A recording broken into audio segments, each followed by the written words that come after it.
Hari-hari ini media sosial kita dipenuhi dengan wacana politik yang datang dari para politisi PDIP. Namun kalau kita kritis maka ada perbedaan pendekatan yang diperlihatkan oleh Puan Maharani yang jauh lebih ingin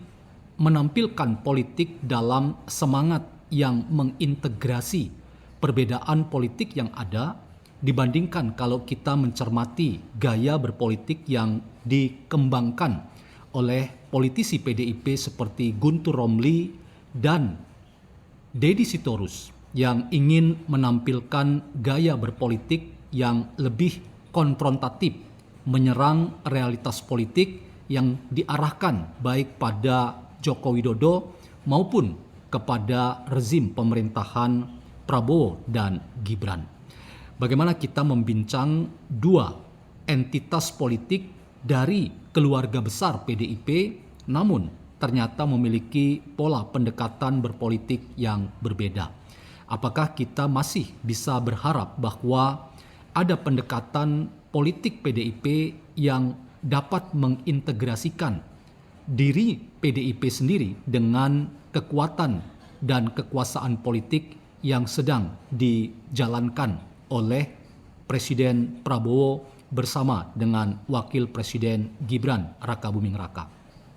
Selamat datang dalam channel Meragukan Filsafat, sebuah channel yang secara sadar dibangun untuk turut mengedukasi ruang publik virtual Indonesia dengan menawarkan alternatif berpikir dari lensa pemikiran filsafat untuk membaca fenomena sosial, politik, kebudayaan dalam konteks Indonesia kontemporer, tanpa berpretensi untuk menggiring opini kita mempercayai pandangan-pandangan dalam channel ini. Teman-teman, perbedaan pendekatan politik yang diperlihatkan oleh Puan Maharani yang jauh lebih ingin menampilkan PDIP yang memiliki pendekatan lebih integratif, artinya masuk ke dalam realitas kekuasaan politik yang dipimpin oleh dulu Joko Widodo dan sekarang oleh Presiden Prabowo Subianto, membuat kita memiliki referensi tambahan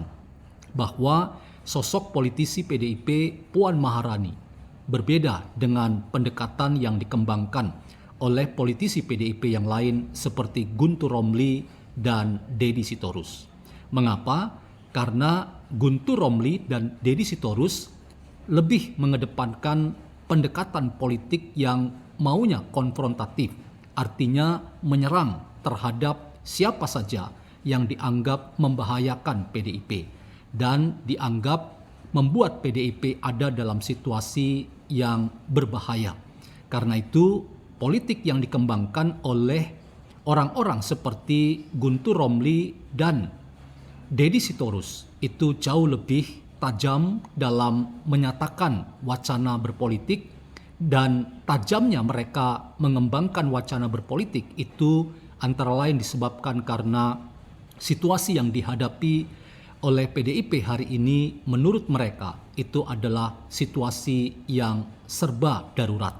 Karena itu mereka satu barisan bersama dengan Sang Sekjen Hasto Kristianto yang ingin menampilkan PDIP sebagai PDIP berwajah garang dan galak yang ingin menyerang siapa saja yang punya strategi politik ingin melakukan serangan terhadap PDIP dan kepentingan partai ini.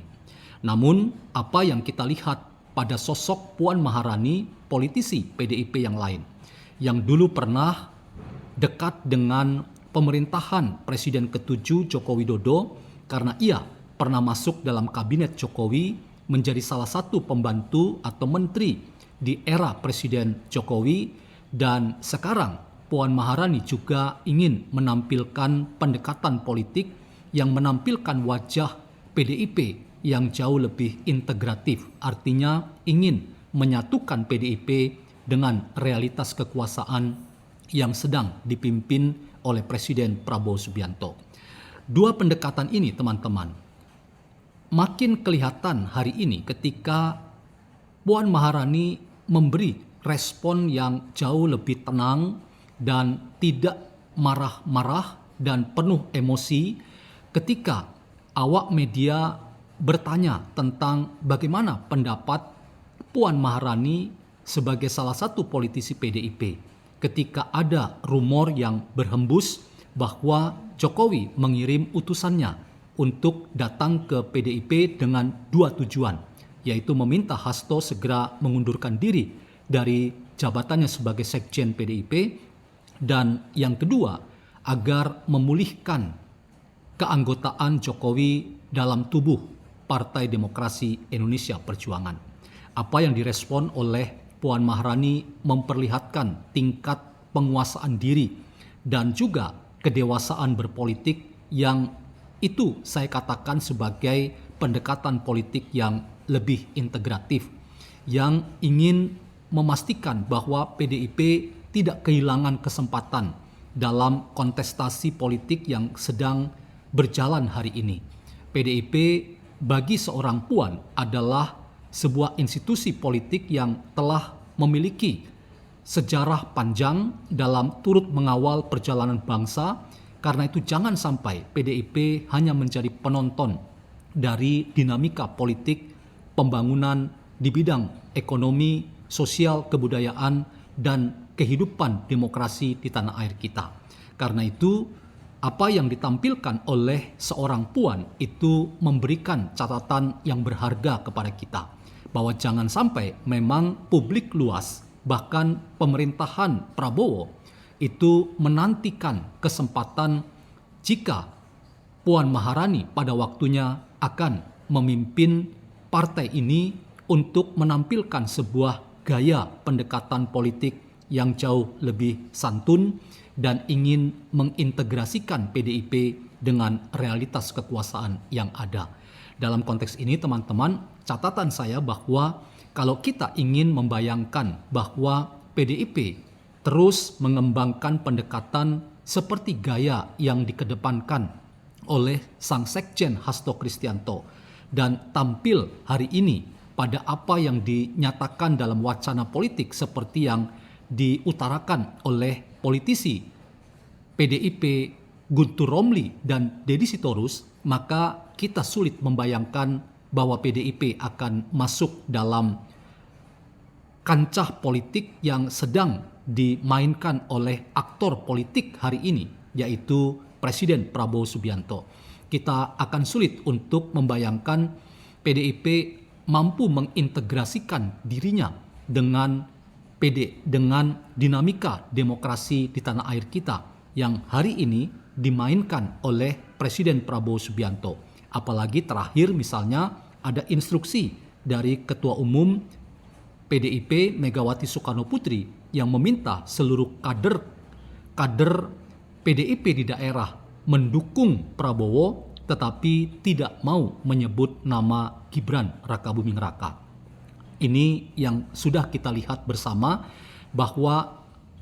tuntutan ini tidak pernah akan disetujui dan dikabulkan oleh Presiden Prabowo Subianto. Mengapa? Karena Presiden Prabowo sejak awal sudah tegas mengatakan bahwa dirinya bersama Gibran adalah duit tunggal satu paket ketika dulu maju dalam kontestasi pemilihan presiden dan wakil presiden. Karena itu ketika mereka memenangkan kontestasi itu, tidak pernah seorang Prabowo mengkhianati apa yang telah ia katakan sendiri dengan meminta Gibran untuk menjadi wakilnya yang mendampinginya maju dalam kontestasi tersebut. Karena itu ketika hari ini misalnya banyak politisi PDIP yang konsisten mengatakan bahwa kami mendukung pemerintahan Prabowo Subianto yang menjadi presiden Indonesia hari ini tanpa menyebut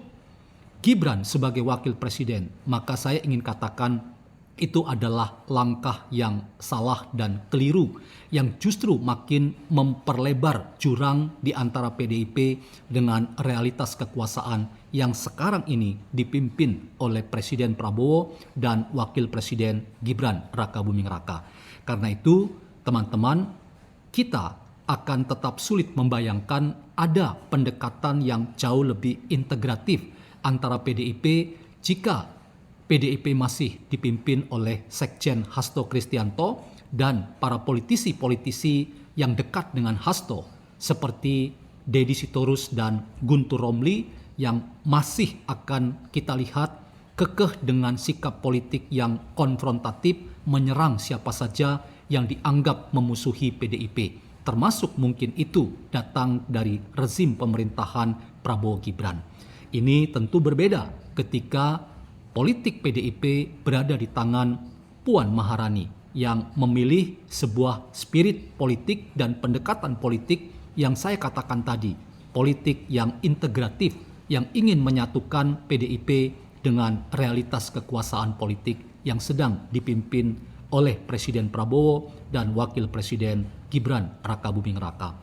Inilah teman-teman catatan yang saya ingin bagikan dalam konteks kita kali ini. Dalam hal ini saya ingin menegaskan bahwa kita membutuhkan orang-orang yang ingin menerjemahkan politik PDIP ke depan itu sebagai politik yang integratif, artinya politik yang ingin membawa PDIP menyatu dengan realitas kekuasaan hari ini. Jangan pernah membayangkan PDIP sebagai aset bangsa dan kekuatan demokrasi di tanah air kita, tetapi hanya menjadi bagian dari persoalan-persoalan. Oleh karena apa? Oleh karena berbagai macam sepak terjang yang dikeluarkan oleh politisi PDIP sendiri, termasuk oleh sang ketua umum, itu justru kontraproduktif dengan apa yang kita bayangkan sebagai politik integratif antara PDIP dengan kekuasaan yang dipimpin oleh Presiden Prabowo Subianto.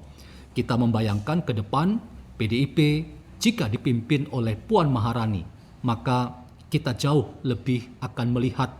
PDIP sebagai kekuatan politik bangsa yang mampu menerjemahkan dirinya sebagai sebuah partai politik yang modern, tetapi partai politik yang tetap kritis, tetapi kritis dengan mengedepankan kesantunan dalam berpolitik, tetapi tidak melupakan prinsip-prinsip idealisme PDIP sebagai partai yang telah malang melintang dan penuh dengan asam garam perjuangan sebagai kekuatan politik bangsa yang membanggakan kita semuanya.